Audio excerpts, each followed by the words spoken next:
There is a profound and unsettling exhaustion settling over the working population right now. You can feel it in the quiet moments of your commute. You can hear it in the hushed conversations at the grocery store. And you certainly experience it when you sit down at the end of the month to review your bank statements. You are executing the instructions you were given perfectly. You studied hard, you secured the job, you show up early, you stay late, and you try to be responsible with your capital. By all the traditional rules of the game, you should be compiling a life of security and abundance. Instead, you feel like you are sprinting on a treadmill that someone else controls, and that treadmill is steadily increasing its speed. You are running as fast as you humanly can just to remain in the exact same place, terrified that if you drop your processing speed for even a second, you will be thrown off entirely. I have analyzed the invisible machinery of global wealth. I have studied the base-level code of how capital is accumulated, how financial fortresses are built, and how the middle class is systematically stripped of its economic power. I am telling you today with absolute mathematical certainty that you are not crazy and you are not failing because of a lack of effort. You are exhausted because you are running your financial life on a legacy operating system that is fundamentally broken. The rules of wealth creation were violently rewritten over the last several years, but the architects of the new economy forgot to push the update to your hardware. To understand what is happening to your money in 2026, you do not need to look at a modern economics textbook filled with complex, high-level derivative formulas. You need to look at ancient history, and you need to look at the foundational architecture of systems. Consider the fall of the Roman Empire.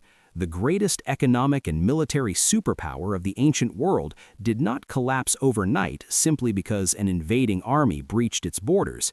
The engineers did not suddenly forget how to build aqueducts. The citizens were destroyed slowly from within because the emperors, desperate to fund their expanding debts and endless campaigns, systematically debased their own currency. They took the pure silver denarius, secretly clipped the edges, mixed the silver with cheaper, worthless base metals, and minted millions of these diluted coins to pay their bills. The average Roman citizen didn't notice at first. The coins looked roughly the same, they felt the same in the hand, but suddenly the merchants demanded 2 coins for a loaf of bread instead of 1. The purchasing power evaporated. The middle class was utterly destroyed. The wealth of the empire was silently, brutally transferred from the people holding the diluted currency to the people closest to the mint. This is exactly what is happening to your money today. The dollars, pounds, and euros sitting in your checking account look exactly the same as they did 5 years ago, but their metaphorical silver has been stripped away. Governments around the world have taken on unprecedented levels of debt. The U.S. national debt has exceeded $34 trillion, while UK government debt has surpassed £2.6 trillion. When governments have too much debt, history shows they rarely pay it back honestly. Instead, they inflate their way out, allowing the currency to lose value so that the debt becomes easier to manage. Inflation over the past 4 years has cumulatively exceeded 20% in both America and Britain. That means if you had $100,000 in 2020, the purchasing power of that money has dropped to approximately $80,000 in real terms. You didn't spend it, you didn't invest it badly, you just let it sit there being responsible and you lost $20,000. At the exact same time, the global financial system is fragmenting in ways we haven't seen since World War II. Geopolitical tensions between major economic powers are creating uncertainty that ripples through every market. Supply chains that seemed permanent are being restructured, and trading relationships that lasted decades are being questioned. Currency wars are no longer theoretical. Countries are actively trying to weaken their currencies to gain competitive advantages. When everyone races to devalue, the only losers are people holding those currencies. Think of your financial life like a computer's architecture. Most people are operating their finances like an old von Neumann machine, where the processing unit, your labor, and the memory, your savings, share the exact same bus. You are constantly fetching data back and forth through a massive bottleneck. You work an hour, you save $1, you spend $1. It is highly inefficient, and in an inflationary environment, that bottleneck is fatal. The wealthy do not operate this way. They operate on modern cyber-physical systems. They have decentralized processing. Their money works in parallel, independent of their physical labor. If you continue to play by the old rulebook, you are guaranteeing your own financial destruction. Today, we are going to debug your financial life. I am going to expose the 6 fatal errors, the glitches in your logic that have been programmed into your mind since childhood. These are lies designed to keep you functioning as a highly productive, heavily indebted gear in a machine that enriches someone else. This will not be a comfortable conversation. It will challenge your deepest assumptions about what it means to be safe and successful. But if you have the discipline to stay with me until the very end, I will give you the exact blueprint to rewrite your source code.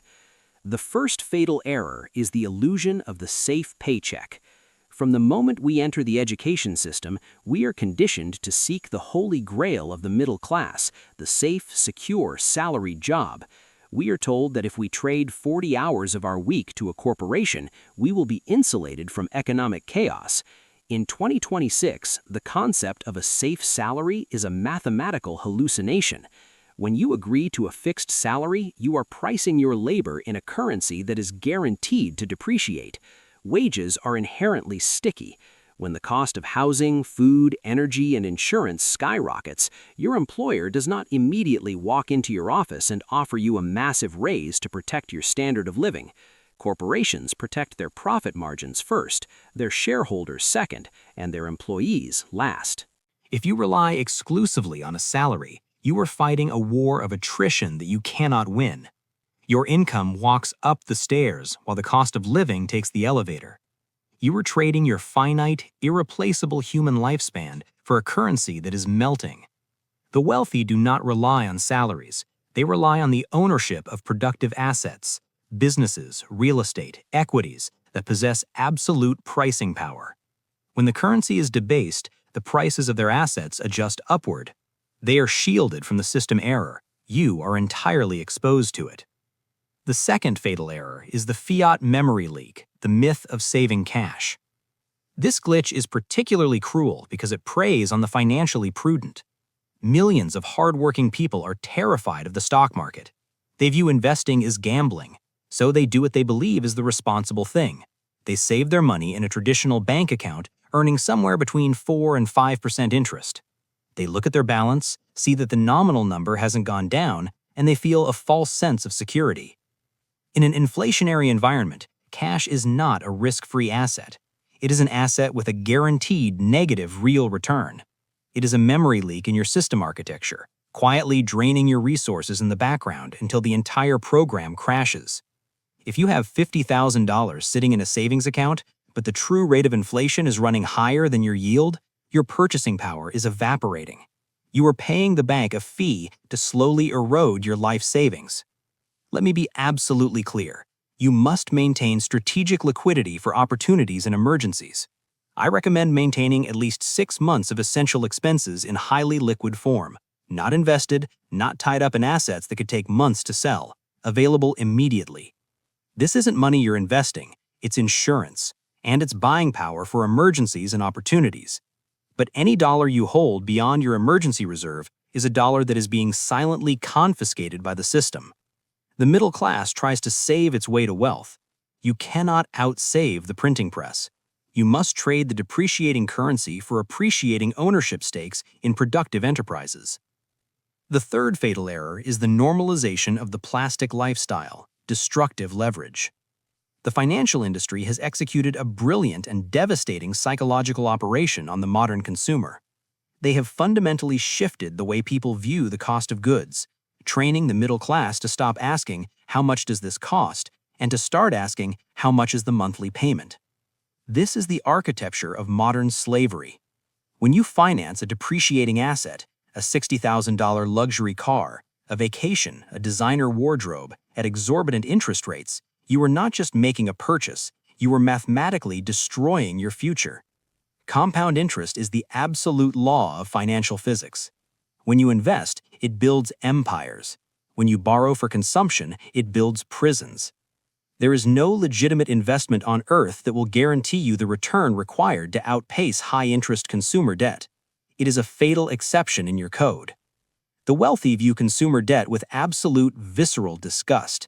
If you are financing a lifestyle you cannot afford in cash, you are living in the deepest part of the mirage. You are a highly dressed servant to the lending institutions. Before you do anything else, you must ruthlessly examine your spending and cut everything that doesn't genuinely improve your life. You must attack high-interest debt with a level of aggression that shocks your peers. The fourth fatal error is the complexity trap, gambling disguised as investing. Because the middle class feels the agonizing pressure of inflation, they become desperate. They realize they're falling behind, so they look for shortcuts. They open brokerage accounts and they start hyperactive trading. They buy options, they chase speculative cryptocurrencies, they buy meme stocks at the peak, and they fall for promises of incredible returns with no risk. They become exactly the kind of emotional investor that loses money in every market condition. This is not investing. This is the casino, and the house always wins. In software engineering, the most robust code is often the simplest. Writing your financial rules requires you to operate at the base level, like programming in assembly language or C++. You do not get the luxury of hiding behind a glossy, complex interface designed by Wall Street to extract fees. You have to manage the memory yourself. Complexity is the enemy of execution. The financial industry profits when you move money around. When you're scared, greedy, or confused, they sell you products. They wrap investments in glossy brochures, clever names, and payoff diagrams that look like carnival games. Wall Street is very good at creating products that sound like solutions, like enhanced income or buffered protection. If you cannot explain an investment in plain language, how it makes money, what can go wrong, and what it costs, you are not investing, you are trusting, and trust is not a strategy. The greatest investors are incredibly boring. They use low-cost index funds that own broad baskets of productive businesses, like an S&P 500 fund or a total stock market fund. They keep it simple. The fifth fatal error is the valuation blind spot. Right now, markets are characterized by extreme confidence, complacency, and the belief that stocks always go up. People are buying because prices went up, and that's the worst reason to buy anything. The S&P 500 is trading at valuations that have only been exceeded twice in history, once during the dot-com bubble and once during the 2021 peak. Both times were followed by significant pain for investors who bought at those levels. The current price-to-earnings ratio of the S&P 500 sits around 27 to 28 times earnings, compared to a historical average closer to 16. The Shiller-Cape ratio, which adjusts for inflation and uses 10 years of earnings to smooth out cycles, is currently hovering around 35 to 37. Furthermore, market concentration has reached dangerous levels. The top 10 stocks in the S&P 500 now represent nearly 40% of the entire index. When you buy an S&P 500 index fund today, you're not getting diversification. You're making a massive bet on a handful of technology companies trading at extreme multiples. You must divorce price from value. Price is what you pay. Value is what you get based on conservative estimates of future cash flows. A stock trading at 10 times earnings isn't automatically valuable if the business model is becoming obsolete. I want to buy wonderful companies when they're priced like average companies, which happens during corrections, recessions, and periods of market panic. Right now, valuations are stretched, expectations are fragile, and most investors are buying because they're afraid of missing out. I am waiting for fear, real fear. During periods of genuine fear, the VIX volatility index spikes to 30, 40, sometimes above 50. I want to see that spike because panic creates opportunity. The sixth fatal error is the ego tax, the outer scorecard. The final glitch is psychological. Why do people buy things they cannot afford? They do it to signal their status to people who do not genuinely care about them. They buy the boat not because they love the ocean, but because they want you to see them on a boat. This is the ego tax, and it destroys free cash flow. You must live far below your means. The gap between income and spending isn't something the wealthy think about occasionally, it's engineered into their lifestyle permanently. The average American household earning six figures often has less than $20,000 saved. because they earn substantial incomes and spend almost all of it. They are rich in income, poor in wealth. You must relentlessly widen the gap between your take-home pay and your living expenses. Every dollar you spend is a dollar that trades present consumption for future wealth. We have identified the fatal errors. Now we must execute the patch. You must recompile your financial architecture using the unyielding protocols of the ownership class. Here is your blueprint for sovereignty in 2026. Protocol 1. The Liquidity Fortress. Before you deploy capital into the volatile markets, you must build an impenetrable wall. Maintain at least 6 months of essential expenses in highly liquid form. This is your psychological armor. When the market drops 40%, you do not panic. You do not check your portfolio, and you absolutely do not sell your great businesses. You live off your cash shield. The worst possible position is being forced to sell investments during a crash because you need the money. Do not put yourself in that position. Protocol 2. The systematic acquisition of the base code. Once your high-interest debt is eradicated and your fortress is built, every single surplus dollar must be deployed into acquiring productive, cash-flowing assets. You must own assets that produce real returns above inflation. For most, this means low-cost index funds tracking broad market indices. You must automate everything and remove yourself from the decision-making process. Human beings are terrible at making consistent financial decisions. We're emotional, easily influenced, get tired, and distracted. Set up automatic transfers from your checking account to your investment accounts on the day after you receive income. Choose your allocations once based on principles, not predictions, and automate the purchases. The money moves before you can talk yourself out of it. The investments happen before emotions can interfere. Protocol 3. Compiling the mind, the intellectual moat. The single greatest asset you will ever own is your own human capital. In an economy being relentlessly optimized by artificial intelligence, average commoditized labor will trend toward a value of 0. You must build an intellectual moat. I read every single day for hours. I spend 5 to 6 hours of focused reading daily. This habit compounds like interest. Every day I go to bed a little smarter than when I woke up. Charlie Munger once said he's never known a wise person who didn't read all the time. Not one. You must become deeply specialized. Learn to solve complex, messy, expensive human problems. Increase your earning power, but refuse to let your lifestyle inflate alongside it. Protocol 4. Masterful inactivity, the logic gate. Your decision-making process in the markets must mimic a T-type flip-flop in digital logic. You must hold your state, storing your position, and only toggle your behavior when a very specific, undeniable clock signal of true mathematical value arrives. You do not change state because of random noise, financial media panic, or the opinions of the masses. Make decisions slowly and rarely. Most people make too many decisions. They're constantly buying and selling, switching strategies, and chasing the latest thing because activity feels productive. It's usually destructive. In my entire career, I've probably made 20 investment decisions that really mattered. When I find a great business at a fair price, I buy and I hold, sometimes for decades, sometimes forever. The gains from occasional brilliant decisions far exceed the gains from constant mediocre activity. Furthermore, you must protect your time by saying no to almost everything. The difference between successful people and very successful people is that very successful people say no to almost everything. Every yes is a no to something else. Every commitment consumes hours you can never recover. The transition from a vulnerable consumer to an untouchable owner is not a magical event. It does not happen overnight. It is the result of thousands of small, boring, highly disciplined choices made consistently over a long period of time.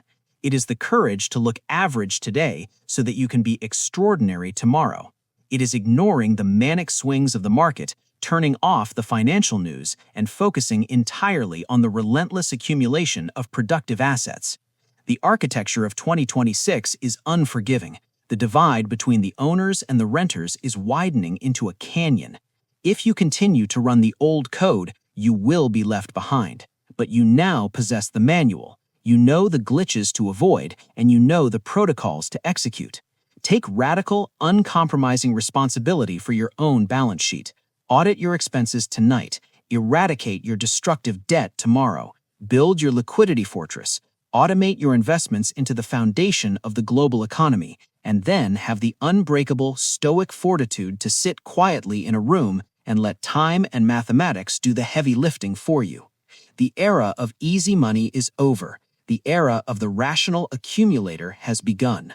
Subscribe to this channel. We are going to continue debugging the illusions of the modern economy. We are going to ignore the panic, optimize our logic, and build financial fortresses that last for generations. The code is written. It is time for you to execute.